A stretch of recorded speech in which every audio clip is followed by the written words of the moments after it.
प्रिय साथियों, आप सभी का स्वागत है हमारे YouTube channel MK teaching point में। बात करेंगे आप सभी लोगों के लिए महत्वपूर्ण भर्ती 69,000 शिक्षक भर्ती से दृष्टिगत एक हाई कोर्ट इलाहाबाद का कल एक महत्वपूर्ण फैसला आया है, जो फैसला बहुत बड़ा या टर्निंग रोल साबित हो सकता है 69,000 शिक्षक भर्ती में और भर्ती प्रक्रिया को संपूर्ण समायोजन की ओर धकेलने का कार्य कर सकता है। तो क्या है फैसला, इसको हम यहाँ पर स्पष्ट करेंगे। साथ में यूपी टीजीटी पीजीटी और जो भर्ती है उसको लेकर के जो आपका क्रमिक अनशन जारी है, उप सचिव ने परीक्षा को देरी को लेकर के बड़ा बयान दिया और जो 22,000 पदों को जोड़ने को लेकर के लगातार क्रमिक अनशन जारी है, उसको लेकर के महत्वपूर्ण अपडेट सामने निकल कर आई है कि 22,000 पदों का जुड़ना लगभग तय क्यों है और क्यों यहां पर आप सभी लोग देख सकते हैं क्या अपडेट सामने निकलकर महत्वपूर्ण आया है टीजीटी पीजीटी भर्ती को लेकर के। और साथ में यूपी पुलिस ने 40,000 पदों की घोषणा कर दी है भर्ती की। इसी साल के अंत में आप सभी लोगों के लिए इस भर्ती में सभी अभ्यर्थियों को लाभ मिलेगा जो भर्ती से जुड़ना चाहते हैं। साथ में जाति जनगणना को लेकर के विपक्ष हमलावर हो गया है, वो भी यूपी में, क्योंकि बिहार में आप सभी लोगों को पता है जाति जनगणना करने वाला पहला राज्य बन गया है, जैसा हमने कल भी आप सभी लोगों को स्पष्ट किया था। सारी चीज़ों को जानने के लिए वीडियो को लाइक शेयर कीजिएगा और चैनल को सब्सक्राइब कीजिएगा। तो चलिए सबसे पहले बात कर लेते हैं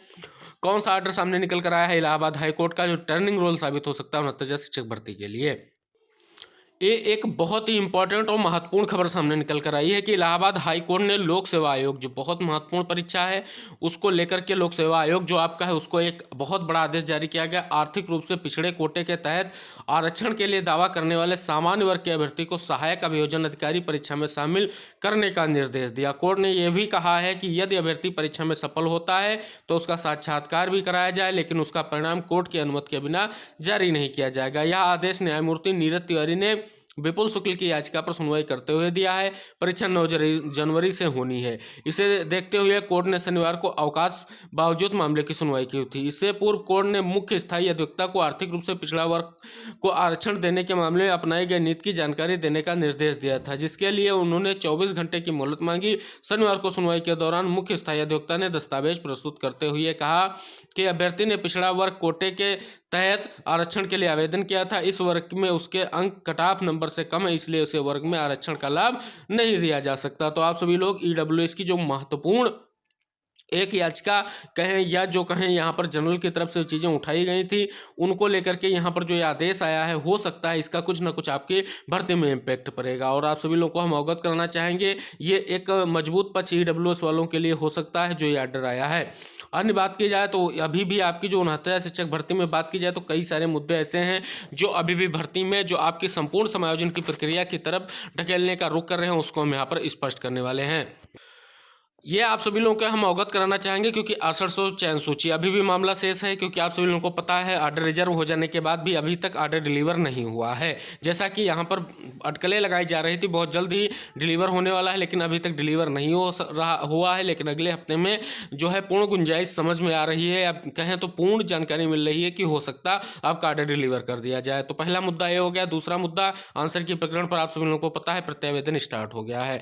दूसरी बात ये होगी। तीसरा आपका महत्वपूर्ण मैटर शिक्षा मित्रों को समायोजन को लेकर के था और उसके बाद एनओसी को लेकर के आपकी चीज़ें स्पष्ट हो चुकी हैं, तो आप सभी लोग देख सकते हैं। और चौथा या लास्ट और पांचवा सबसे महत्वपूर्ण जो मुद्दा आप सभी लोगों को पता है वो है 27-21% आरक्षण यानी ओबीसी आरक्षण को कंप्लीट करना सरकार के लिए। तो इन सभी चीज़ों को अगर देखें तो भर्ती प्रक्रिया जो है क्या संपूर्ण समायोजन की तरफ अग्रसर होने की कगार पर है, क्योंकि एनओसी का मामला खत्म हो चुका है। एनओसी के बाद ना तो अभी तक शिक्षा मित्रों को लेकर के कोई स्पष्टता जाहिर की गई है विभाग की तरफ से, और ना ही आप सभी लोग देखते हैं आंसर की में बहुत समय के बाद प्रत्यावेदन लिया जा रहा है। लेकिन प्रत्यावेदन के बाद कैसे नियुक्ति मिलेगी इसको लेकर के भी बड़ा प्रश्न चिन्ह खड़ा हो रहा है, क्योंकि यहाँ पर अभी भी गुणांक और मेरिट को लेकर के जो साथियों ने एससीईआरटी पर मुलाकात करने की कोशिश की है, पीएनपी सचिव से मुलाकात करने की कोशिश कर रहे हैं, और यहाँ पर स्पेशल रूप से आंसर की प्रकरण पर पहले एनसीईआरटी से आ चुका है आर्डर, कहा जा चुका है कि हम यहाँ पर जो भी कट ऑफ होगी वो 13,156 मीटर डिसाइड होते ही किया जाएगा। तो अब 13,156 मीटर पर ही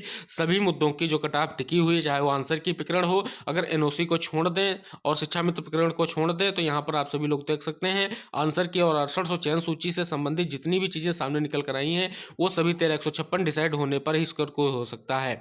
तो अगर आप आकलन करेंगे तो यहाँ 10 से 19 तारीख के बीच में जो प्रत्यावेदन लिए जाने हैं, तो इसका मतलब इसी बीच में आपका आर्डर डिलीवर हो जाना चाहिए, जिसके हिसाब पर आगे आप सभी लोगों को कोई ना कोई चीज़ें मिल सके। तो ये महत्वपूर्ण अपडेट आप सभी लोगों की है। तो अगर यहाँ पर देखने की बात ये हो कि क्या जो ये अग्रसर हो रहा है रुख, तो क्या संपूर्ण समायोजन के लिए बात करेगा, जितने भी कोर्ट याची हैं उनको क्या संपूर्ण समायोजन मिल पाएगा 13,156 केस में, ये देखने वाली बात होगी। अब बात कर लेते हैं यूपी टीजीटी पीजीटी भर्ती को लेकर के कि उप सचिव ने परीक्षा पर देरी को लेकर के क्या बयान दिया और 22,000 पदों को बढ़ाने को लेकर के क्या महत्वपूर्ण अपडेट सामने निकल कर आया है। यहाँ पर आप सभी लोग स्पष्ट रूप से देख सकते हैं कि लिखा गया है उत्तर प्रदेश माध्यमिक शिक्षा सेवा चयन बोर्ड प्रशिक्षित स्नातक परीक्षा टीजीटी पीजीटी भर्ती 2022 के लिए 4163 पदों के विज्ञापन तो जारी कर दिया, लेकिन परीक्षा तिथि घोषित नहीं की है। प्रतियोगी छात्रों के 2 गुटों ने चयन बोर्ड के दोनों गेटों के बाहर क्रमिक अनशन शुरू कर दिया है। रिक्त पदों के सापेक्ष भर्ती में कम पद देखते हुए और अध्याचन के लिए पोर्टल खोलने की मांग को लेकर के प्रतियोगी छात्र मोर्चा की अगुवाई में छात्र छात्राएं प्रचंड सर्दी में भी क्रमिक अनशन पर बैठे हैं। उधर प्रतियोगी छात्र प्रतिनिधि मंडल ने विज्ञापन में सीटों की वृद्धि, मंडल स्तर पर परीक्षा आयोजन और परीक्षा तिथि घोषित करने की मांग को लेकर के एक दूसरे गेट पर जो है क्रमिक अनशन किया है। प्रतियोगी छात्र मोर्चा अध्यक्ष विकी खान ने कहा कि टीजीटी पीजीटी 2022 के भर्ती विज्ञापन में सीटों की संख्या में अगर वृद्धि नहीं हुई तो विरोध और प्रबल होगा। यह क्रमिक अनशन तभी समाप्त होगा जब तक अध्याचन के लिए पुनः पोर्टल खोल नहीं दिया जाता। प्रतियोगी छात्रों के दबाव में 9 सदस्यीय शिष्टमंडल को सचिव नवल किशोर ने वार्ता के लिए बुलाया जरूर, लेकिन चेयरमैन वीरेश कुमार के नहीं होने से वार्ता में कोई निष्कर्ष नहीं निकल सका है। तो यहाँ पर अगर बात की जाए तो यहाँ पर जो उप सचिव ने यह भी स्पष्ट बयान दिया है कि परीक्षा जो है आपकी समय तय की जाएगी। दिक्कत यही है कि जो आपका नया शिक्षा आयोग का गठन हो रहा है उसके तहत ये जो है आपकी परीक्षा कंडक्ट की जाएगी, इसी को लेकर के ये आपकी परीक्षा में देरी हो रही है। अब अध्याचन के पदों को लेकर के जो बात है वो लगभग अब जुड़ना तय ही माना जाएगा, क्योंकि जो आपके 2022 आप सभी लोग जनवरी 2022 के पदों में 2023 के पदों की वृद्धि करना ही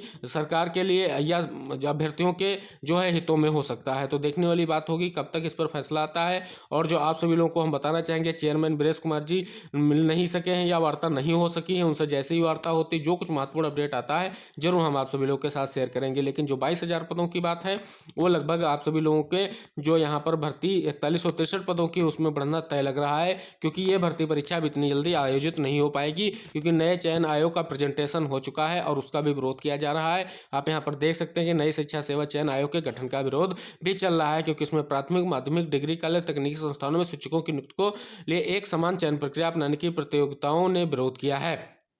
तो अब इसी विरोध के चलते कब तक ये मामला सामने निकल कर आ पाएगा, इस पर जो कह पाना या इस पर अभी भी मामला अधूरा नजर आ रहा है। तो यहाँ पर आप सभी लोग परेशान ना हो, आप सभी लोगों के लिए 22,000 पद जरूर ऐड होंगे, ऐसा जो है महत्वपूर्ण अपडेट आप सभी लोगों को जल्द प्राप्त होगा। अगली महत्वपूर्ण भर्ती सामने निकल कर आई कि उत्तर प्रदेश पुलिस भर्ती और प्रोन्नति बोर्ड इस वर्ष लगभग 40,000 पदों पर भर्ती प्रक्रिया आरंभ करेगा। सबसे बड़ी भर्ती आरक्षी की होगी। इसमें आरक्षी पुलिस के 26,210 तथा आरक्षी पीएससी के 85,140 पदों पर भर्ती होनी है। प्रदेश के पुलिस प्रशिक्षण संस्थानों में अभी ट्रेनिंग की क्षमता कम होने के चलते सिपाही भर्ती की तैयारियां कर रहे युवाओं को थोड़ा इंतजार जरूर करना पड़ेगा। सिपाही भर्ती की प्रक्रिया आरंभ हो गई है, लेकिन ऑनलाइन लिखित परीक्षा इस वर्ष के अंत तक होने की उम्मीद है। भर्ती बोर्ड के अधिकारियों का कहना है कि जल्द ही कुशल खिलाड़ी भर्ती संपन्न हो जाएगी। इसके साथ ही मृतक आश्रित में दरोगा भर्ती का परिणाम भी इसी माह जारी करने की तैयारी है। इसके उपरांत नई भर्ती की प्रक्रिया को तेज किया जाएगा। वर्तमान में मुख्य आरक्षी की पदोन्नति पाने वालों 9,000 से अधिक प्रशिक्षु उप निरीक्षकों की प्रशिक्षण की प्रक्रिया चल रही है। तो आप सभी लोगों के लिए बहुत ही महत्वपूर्ण ये साल रहने जा रहा है, जो भी सिपाही भर्ती की तैयारी कर रहे हैं, क्योंकि यहाँ 40,000 पदों की जो है भर्ती की घोषणा लगभग स्पष्ट हो गई है और बहुत जल्दी आप सभी लोगों को इसका लाभ देखने को मिलेगा और आप सभी लोग जो है इस साल के अंत तक आप सभी लोगों को ये भर्ती प्रक्रिया जरूर देखने को मिलेगी। बात कर ले यहाँ पर बिहार ने अब जातीय जनगणना स्टार्ट कर दी है। इसको लेकर के बिहार में भले नीतीश कुमार सरकार खुद जातीय जनगणना करा रही हो, लेकिन प्रदेश विपक्ष ने इसके लिए भाजपा की घेराबंदी करने की तैयारी शुरू कर दी है। इसी सिलसिले में शनिवार को भीम आर्मी के प्रमुख चंद्रशेखर आजाद ने अखिलेश यादव से मुलाकात की। मुलाकात के बाद चंद्रशेखर ने फोटो भी ट्वीट की। निकाय चुनाव में ओबीसी आरक्षण को लेकर के पहले विपक्ष भाजपा पर हमलावर है। चंद्रशेखर ने अखिलेश से मुलाकात के बाद कहा, जब बिहार में जाति गणना हो रही है तो पूरे प्रदेश में क्यों नहीं हो सकती।